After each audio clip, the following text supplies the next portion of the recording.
नमस्कार साथियों, स्वागत है आप सभी का ब्राइट एग्रो क्लासेस के डिजिटल प्लेटफॉर्म पर। साथियों, आज अपन बात करने वाले हैं communication skills and personality development. इस सब्जेक्ट के बारे में अपन चर्चा करने वाले हैं। इसमें अपन बात करेंगे गेस पेपर के बारे में, जिसमें अपन इंपॉर्टेंट क्वेश्चंस की चर्चा करेंगे। इसके साथ साथ में उनके सॉल्यूशन की भी अपन क्या करने वाले हैं, चर्चा करने वाले हैं। और आपके लगातार कमेंट आ रहे हैं क्लास के लिए कि सर जल्दी से क्लास लगाओ, जल्दी से क्लास लगाओ। तो क्लास अपनी आ गई है, उसके बारे में अपन क्या करेंगे, चर्चा करेंगे, संपूर्ण चर्चा करेंगे। और बहुत इजी सब्जेक्ट, अपनी कम्युनिकेशन स्किल्स की बात करें तो ये बहुत ज्यादा क्या है, इजी सब्जेक्ट है। और छोटा सा सिलेबस है जिसको अपन आसानी से समझ सकते हैं। अपन आज की क्लास में ही अपन लगभग सिलेबस को समझेंगे अच्छे से, कौन कौन से टॉपिक्स हैं, उनमें अपने को क्या क्या पढ़ना है, और उनको भी अपन समझेंगे कि कैसे उन टॉपिकों को अपन कम से कम समय में अच्छे से अच्छे याद कर सके। तो अपन टॉपिक्स की ओर चलते हैं। सबसे पहले अपने आते हैं डिफरेंस, इसके बाद में डेफिनेशन और टिप्पणी। तो सबसे पहले अपन चलते हैं डेफिनेशंस की ओर। डेफिनेशन में पहली डेफिनेशन आती है फुट नोट की। किसकी आती है? अगर आपको डेफिनेशन पूछी जाती है, किसकी पूछी जाती है? फुट नोट की डेफिनेशन पूछी जाती है। तो इसमें ध्यान से देखना, कोई भी नोटबुक का कोई भी पेज होता है, उसमें नीचे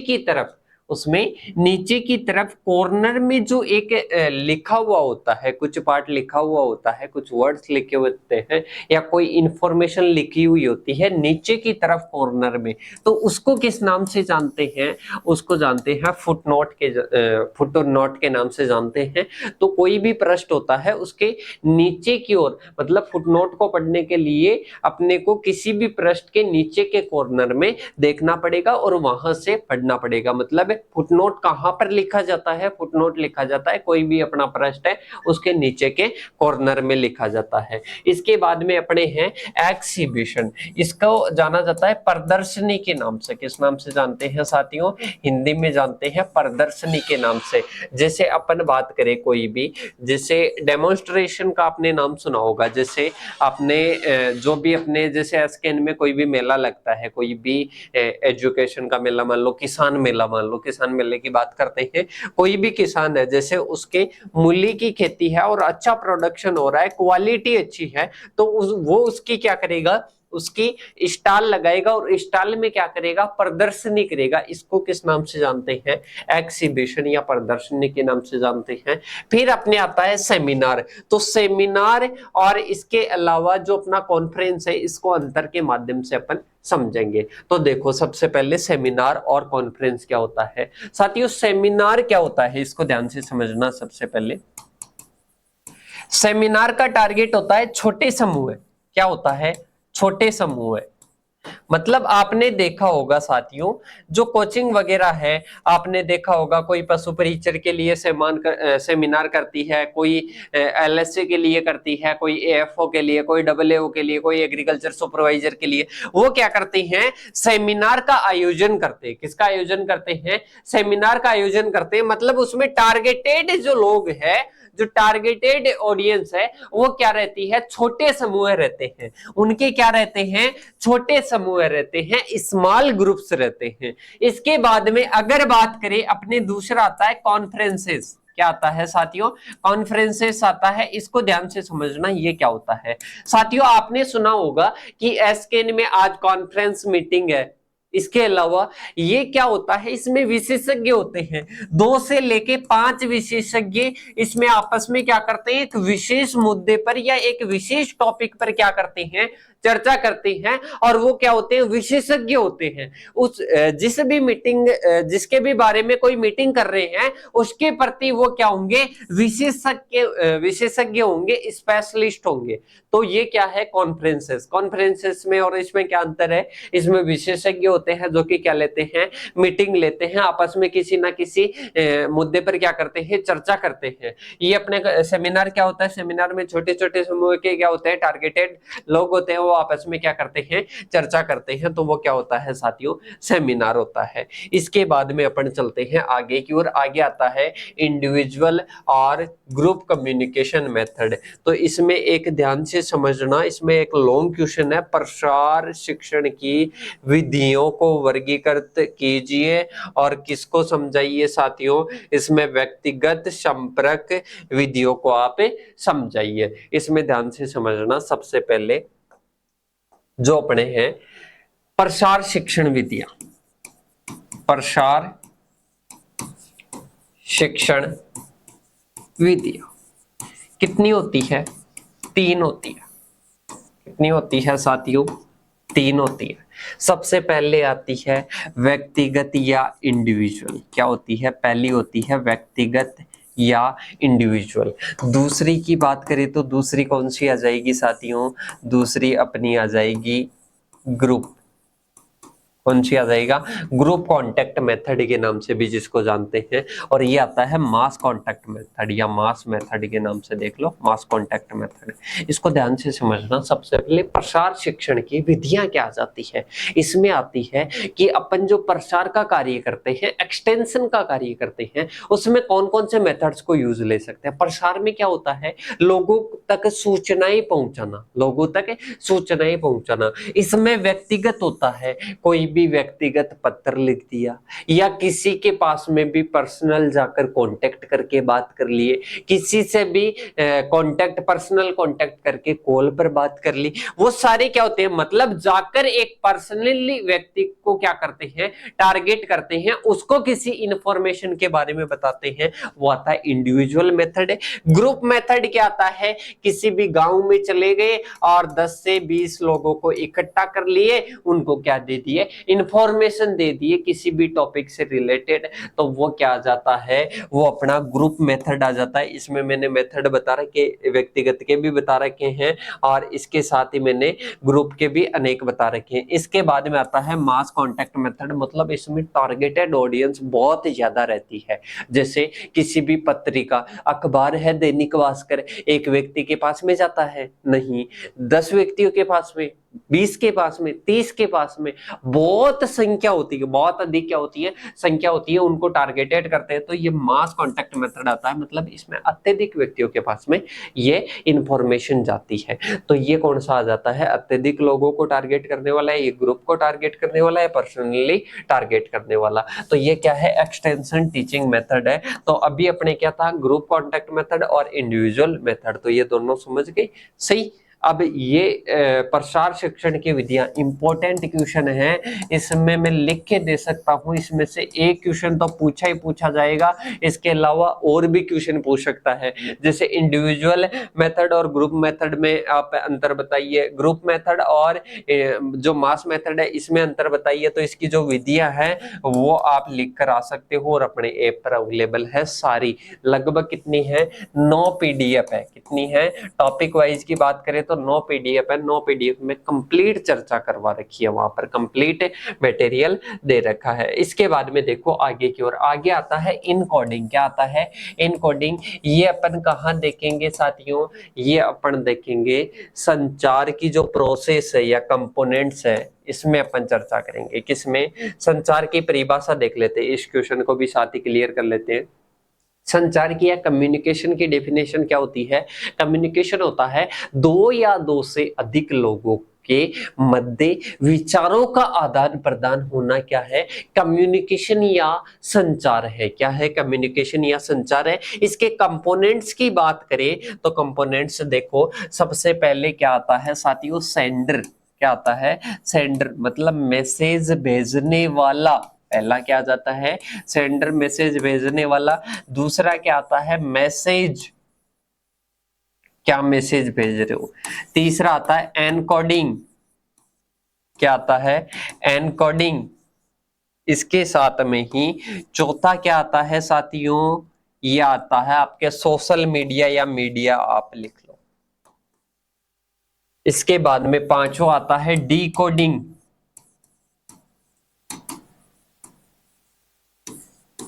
छठा अपने आता है रिसीवर। सातवां आता है फीडबैक। देखो, सबसे पहले आता है सेंडर। मतलब कम्युनिकेशन में क्या होता है, एक व्यक्ति से दूसरे व्यक्ति के पास में सूचनाओं का आदान प्रदान करना। जैसे मेरे को मेरे जो है एम्प्लॉयमेंट है, ये मी मतलब मैं शिवम, इसके अलावा ये मेरे क्या है साथियों, एम्प्लॉयमेंट है, क्या है, एम्प्लॉइज है,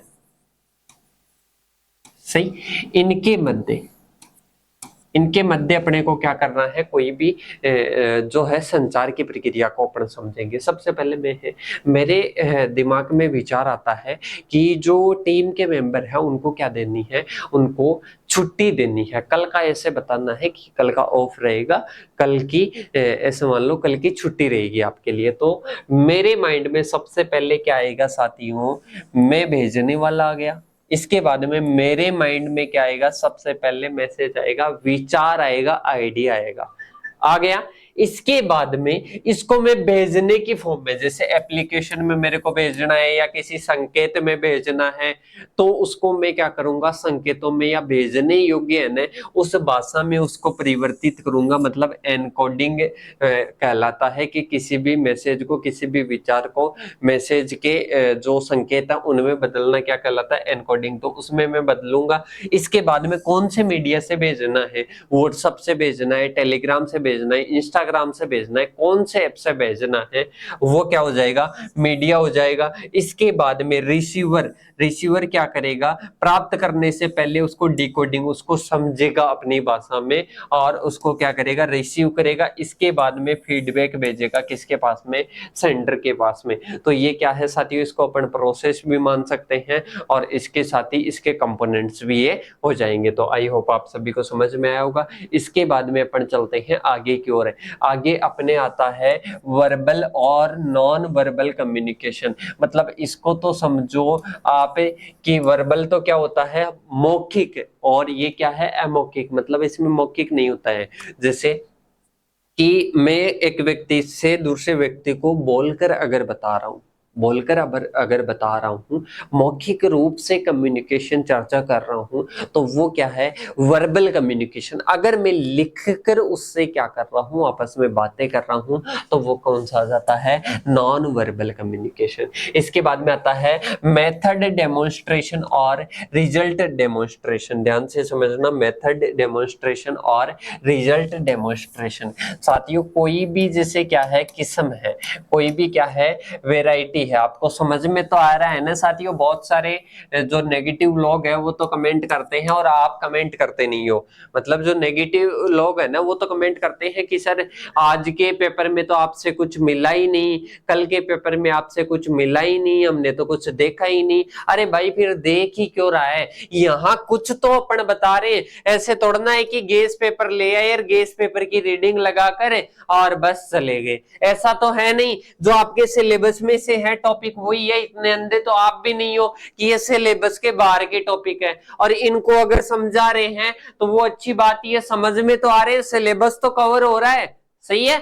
इनमें मिलो या नहीं मिलो पर सिलेबस तो कवर हो रहा है, ये मेरा कहना है उन नेगेटिव लोगों से। और इसके अलावा जो पॉजिटिव है बस वो तो पढ़ने में ध्यान रखते हैं, कमेंट्स वगैरह तो काहे के लिए करेंगे। जब उनको बोला जाता है ना उस क्लास में तो दबा के कमेंट्स करेंगे, दबा के उस वीडियो को शेयर करेंगे, और जिसमें नहीं बोलते हैं ना उसको तो बस ऐसे के ऐसे रखेंगे। पर साथियों थोड़ा सा आप भी ध्यान दिया करो और थोड़ा सा एक्टिव रहो पढ़ने में, क्योंकि आप सभी को पता है 4 साल के बाद में कोई कुछ भी नहीं पूछने वाला है। आपके जो साथी है, जो आपके ऐसे है ना कि खास निजी जो आपकी दोस्ती बन रही है अभी कॉलेजों में, वो बाद में 4 साल बाद में किसी काम में नहीं आने वाली। ऐसे नहीं कह रहा हूं मैं कि आपको दोस्त नहीं बनाने हैं, आपको दोस्ती नहीं रखनी है, बिल्कुल रखनी है। अपन बाहर जाते हैं तो दोस्ती काम में आते हैं, दोस्ती काम में आते हैं, पर इतना भी नहीं बस उसी में लीन हो गए।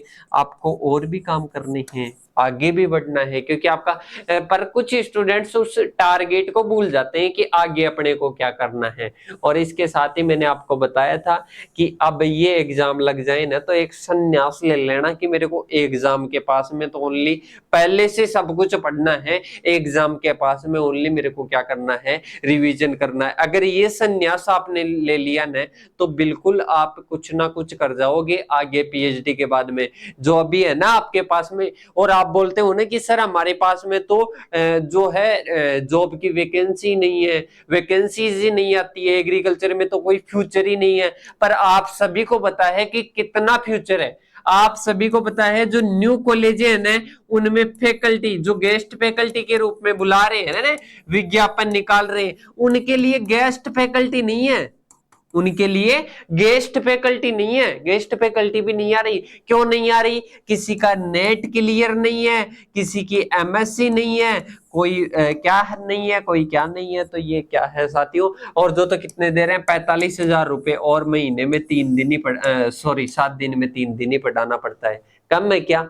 सही, 3 दिन के हिसाब से भी देखे 10-15 दिन पढ़ाना पड़ता है और 45,000 रुपए है, अच्छे से अच्छे साथ में आप पढ़ भी सकते हो। तो ये अपॉर्चुनिटी आपको कब से मिलेगी? जब आज से ही पढ़ने लग जाओगे।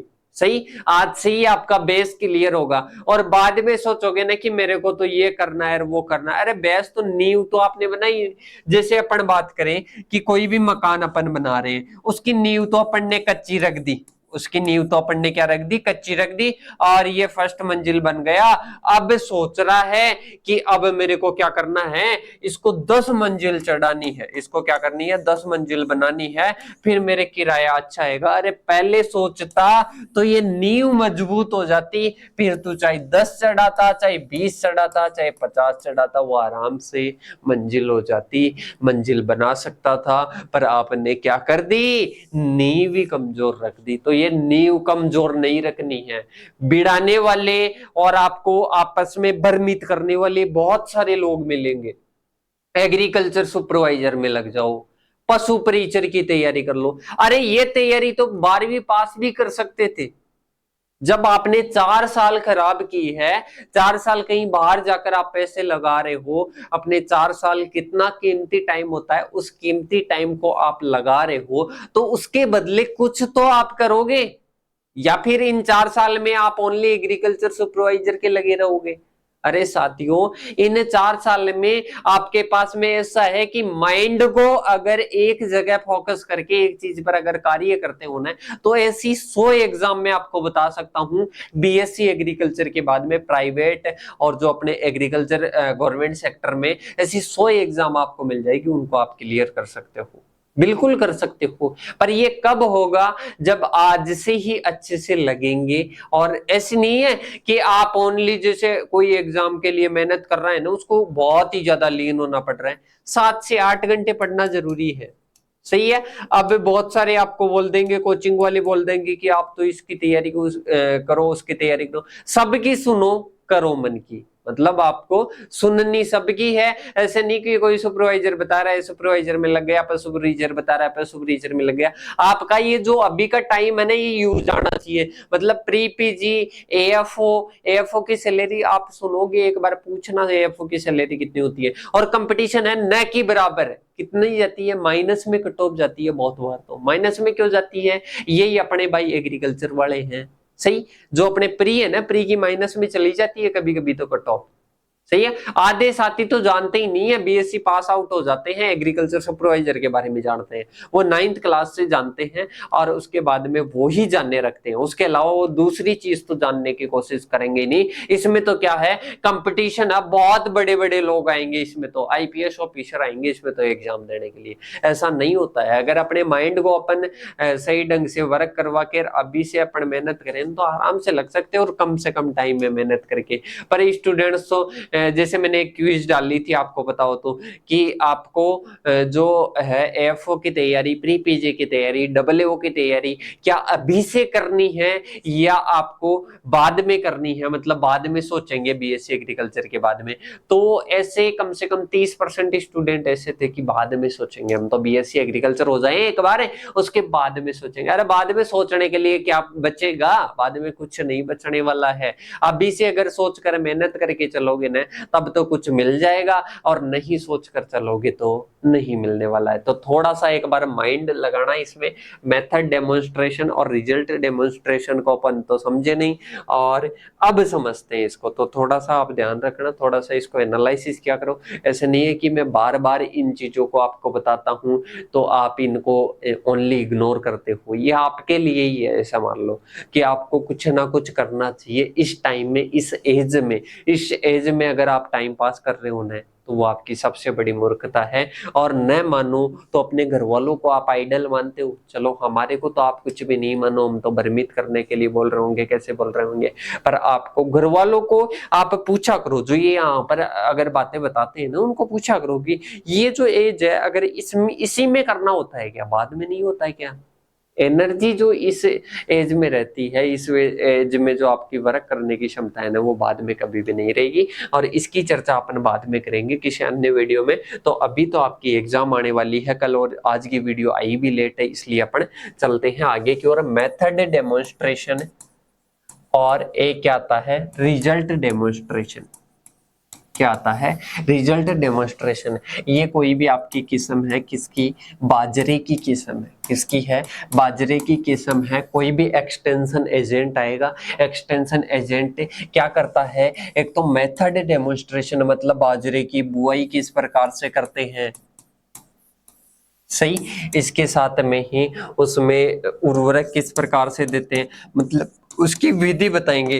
दूध निकालने की विधि, जैसे एग्जांपल अपन बात करें, दूध निकालने की विधि को आपको बताएंगे कि क्या मेथड रहता है। इसके अलावा कोई रिजल्ट आता है, मतलब रिजल्ट बताने आता है कि बाजरे की पहले की वैरायटी ये थी और अभी का ये है, दोनों में आप अंतर देख के और इसमें क्या कर सकते हो, देख सकते हो। तो ये रिजल्ट डेमोन्स्ट्रेशन होता है, मतलब परिणाम दिखाया जाता है। क्या दिखाया जाता है, परिणाम दिखाया जाता है इसमें। और इसमें क्या दिखाया जाता है, मेथड दिखाया जाता है, ये होता है मेथड डेमोन्स्ट्रेशन। तो दोनों में अंतर समझ गए होंगे और आप देख रहे होंगे वो बात में जो पहले बोलता था ना कि एक्सटेंशन और जो कम्युनिकेशन स्किल्स है इनमें ज्यादा अंतर नहीं है। इसके बाद में अपन चलते हैं सॉफ्ट स्किल्स और हार्ड स्किल्स के मध्य अंतर। मोस्ट इंपोर्टेंट है साथियों, अंतर पूछा जा सकता है या सॉफ्ट स्किल्स के बारे में आपको पूछा जा सकता है। किसमें पूछा जा सकता है, लास्ट की 9 नंबर की क्लास में बताया हुआ है सॉफ्ट स्किल्स के बारे में। और एक होती है हार्ड स्किल्स। क्या होती है, हार्ड स्किल्स होती है। हार्ड स्किल्स में याद रखना ट्रेनिंग, क्या याद रखना, ट्रेनिंग। और इसके साथ में याद रखना जॉब, जॉब के लिए कौन सी स्किल्स जरूरी होती है, हार्ड स्किल्स जरूरी होती है। अगर आपको पूछा जाता है ना कि हार्ड स्किल्स किसके जरूरी होती है, किसके लिए, जॉब के लिए, या जॉब के लिए कौन सी स्किल्स जरूरी होती है, हार्ड स्किल्स जरूरी होती है। जैसे ट्रेनिंग वगैरह करवाई जाती है, सही। जैसे आप किसी भी एग्रीकल्चर सुपरवाइजर में जा रहे हो, वहां पर आपको फील्ड का नॉलेज दिया जाएगा, कंप्यूटर वगैरह का नॉलेज दिया जाएगा, तो वो सारी क्या है, वो अपने हार्ड स्किल्स है, सही। ये आपको जॉब के लिए दी जाती है ट्रेनिंग के द्वारा और एजुकेशन के द्वारा। ध्यान से रखना, दो वर्ड याद रखना, एजुकेशन और ट्रेनिंग के द्वारा क्या की जाती है, ये डेवलप की जाती है हार्ड स्किल्स। ये क्या होती है, पर्सनालिटी डेवलपमेंट की, किसकी होती है, पर्सनालिटी डेवलपमेंट के लिए होती है। जैसे टीम वर्किंग करना, विश्वसनीयता बनाए रखना, ये अपनी जो पर्सनालिटी होती है ना, जैसे बातचीत करने का तरीका हो गया, टीम में वर्क करने का तरीका हो गया, विश्वसनीयता हो गई, ये सारी चीजें क्या होती है, सॉफ्ट स्किल्स, जो कि अपनी व्यवहार दिखाती है, अपना बोलने का तरीका, चलने का तरीका, वो सारी क्या होती है, सॉफ्ट स्किल्स होती है। जॉब के लिए जो एजुकेशन और ट्रेनिंग के लिए जो दी जाती है वो क्या होती है साथियों, हार्ड स्किल्स होती है। तो दोनों में अंतर समझ में आ गया होगा। इसके बाद में आता है सेमिनार और कॉन्फ्रेंस, मैंने बताई थी, डेफिनेशन सभी मैंने बता दी। इसके बाद में संचार में आने वाली बाधाएं क्या आती है, संचार में क्या क्या बाधाएं आ सकती है। संचार में जैसे एनकोडिंग डिकोडिंग में आ जाती है, संकेतों को पहचानने में। इसके अलावा दो व्यक्ति हैं, दो व्यक्ति है, दो व्यक्तियों में आपस में साइकोलॉजिकल बाधाएं भी आ सकती है, जैसे मनोवैज्ञानिक समझने की बाधाएं आ सकती है आपस में,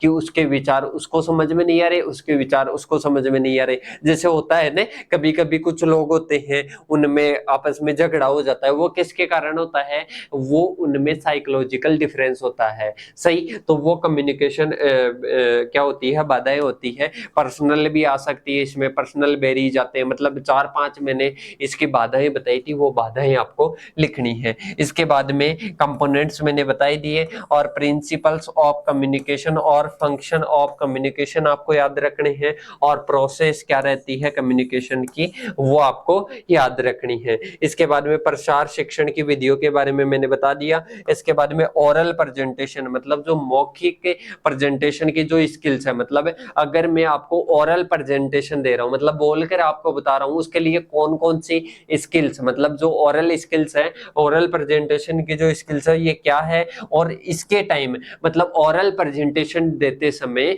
कौन कौन से बिंदुओं को ध्यान में रखना है, इसके बारे में आपको बताना है। इसके साथ ही ग्रुप डिस्कशन क्या है, मतलब ग्रुप में अपन चर्चा करते हैं, ग्रुप डिस्कशन करते हैं किसी भी टॉपिक से रिलेटेड, ये क्या है और इसका आयोजन किस प्रकार से करते हैं, ये क्वेश्चन भी आपको पूछा जा सकता है। इसके बाद में अपन चलते हैं आगे की ओर। आगे नेक्स्ट अपना क्वेश्चन आता है, निम्न पर टिप्पणी लिखिए, और फिर आता है अपना एक क्या आता है, सोशल मीडिया क्या है और सूचीबद्ध करो। एक क्वेश्चन और मैं लिख देता हूं, इसको नोट डाउन कर लेना आप। कम्युनिकेशन मॉडल्स, कम्युनिकेशन मॉडल्स,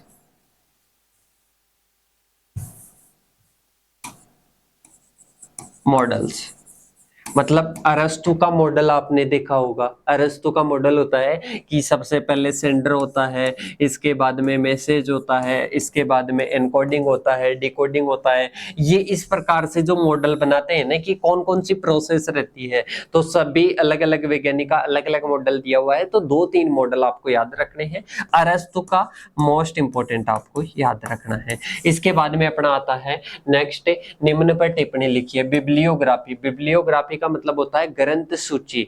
कोई भी जैसे विशेषज्ञ है, कोई भी लेखक है, किसी भी टॉपिक के प्रति लिख रहे हैं ना, कोई इंपॉर्टेंट लिख रहा है, तो वो क्या होती है, ग्रंथ सूची, किसी भी टॉपिक से रिलेटेड। इसके बाद में आता है आईसीटी एप्लीकेशन इन टीओटी, इसको ही समझ लेना, सोशल मीडिया मतलब इंफॉर्मेशन कम्युनिकेशन टेक्नोलॉजी। ये क्या होती है, जैसे कोई भी इंफॉर्मेशन है तो उसको एक व्यक्ति से दूसरे व्यक्ति के पास में पहुंचाने की टेक्नोलॉजी। और इसमें टीओटी का क्या है, मतलब जो न्यू सोशल मीडिया जो अकाउंट्स है नए सोशल मीडिया के, जैसे इंटरनेट हुआ, कंप्यूटर हुआ, ये सारे क्या क्या भूमिका निभाते हैं, इसके बारे में है। कि आईसीटी मतलब कोई भी कम्युनिकेशन के लिए, जैसे अपन देखते हैं आजकल इंस्टाग्राम क्या करता है, व्यक्तियों को कम्युनिकेशन आपस में बातचीत करने का प्लेटफॉर्म है, एक इंफॉर्मेशन पहुंचाने का। इसके साथ ही अपन बात करें, टेलीग्राम मान लो, ट्विटर मान लो, व्हाट्सएप मान लो, वो प्लेटफॉर्म नए हैं, मतलब नए ट्रेंड है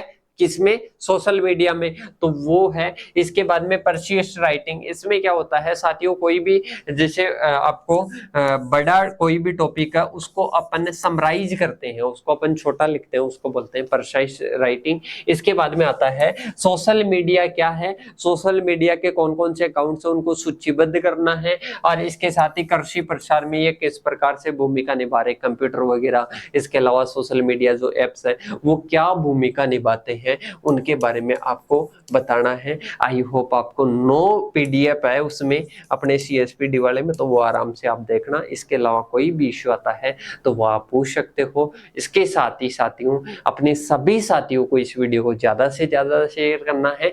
अब अगर चैनल पर नहीं हो तो चैनल को क्या करना है, सब्सक्राइब करना है, बेल आइकन को प्रेस करना है। इसके साथ ही अब अपन मिलेंगे नेक्स्ट वीडियो के साथ, तब तक के लिए जय हिंद, जय भारत साथियों।